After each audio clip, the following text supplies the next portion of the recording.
आता बातमी आहे प्रशासन कशा पद्धतीनं बेजबाबदारपणा करतं याची।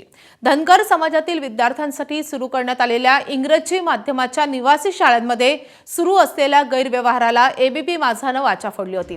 त्यानंतर सरकारचे लाखो करोडो रुपये लुटणाऱ्या शाळांवर कारवाई करण्याचे आदेश सचिवांनी लेखी सुनावणीत दिले।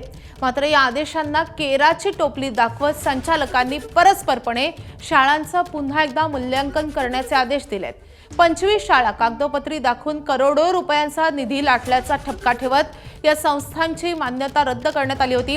मात्र सर्व संस्थाचालक उच्च न्यायालयात गेल्यानंतर नैसर्गिक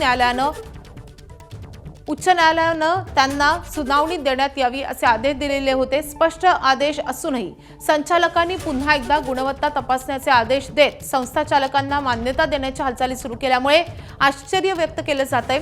या निर्णयामागे राजकीय वरदहस्त असल्याचंही बोललं जात आहे।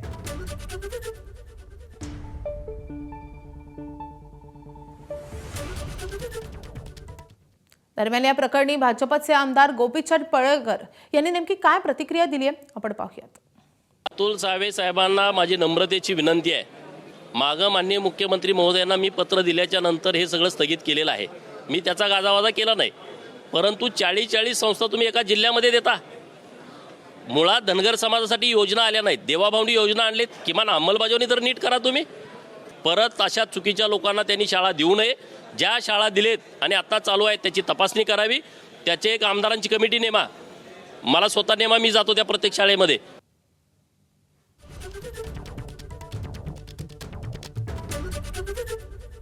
तर एका जिल्ह्यात 40 संस्था दिल्या जात असतील तर हे अतिशय गंभीर असल्याचं पडळकरांनी म्हटलेलं होतं। आमदार गोपीचंद पडळकरांनी अतुल सावेंना या सगळ्या प्रकरणावरून टोला लगावलाय। एबीपी माझा, उघडा डोळे बघा नीट।